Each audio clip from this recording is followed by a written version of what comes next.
我嚟到西環，嚟呢一度食呢一間嘅漢堡包。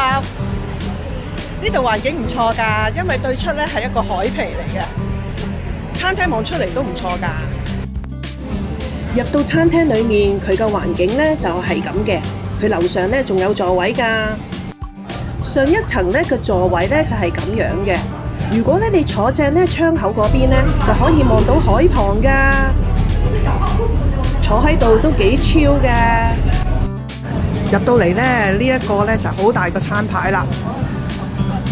沙公咧佢就決定食呢一個經典漢堡，佢哋嘅signature嚟嘅，68蚊，再加個40蚊轉套餐，就有個薯條同埋汽水。而我今次咧就試過 Premium Burger 特級黑松露牛前腩漢堡，哇！呢個正，再加杯自家製有氣嘅檸檬水 Lemonade 36蚊。呢一個咧就係60幾蚊嗰個包，裡面有洋葱啦，同埋一塊牛肉單層嘅啫。呢一個咧就係100蚊嗰個 Premium Burger 啦，有好多菇咯，有一塊牛肉咁樣咯。呢間食下好唔好食先？好，沙公呢個好唔好食？呢個非常之好，好 juicy 係嘛？一流，一流。哇，好靚，貴得嚟啊！仲呢個咧就係番薯條，呢個醬咧叫黑松露醬，加5蚊嘅呢個黑松露醬。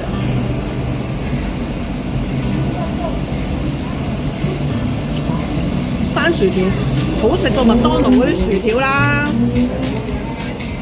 好味。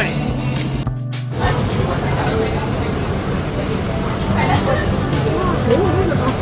嗰啲菇咧，同埋啲牛肉咧，好match啊！好食，同埋啲醬真係好好啊！呢個 burger 真係嘅呢個。呢一杯咧就係 lemonade， 都唔錯喎。我哋兩個人咧食咗200幾蚊，唔平㗎。不過咧佢質素咧俾翻晒你啊！ Empress Burger 咧有幾間分店嘅，我就比較中意上環呢一間，因為環境非常之好。而家麥當勞食個漢堡包都唔平㗎，嚟呢度試下。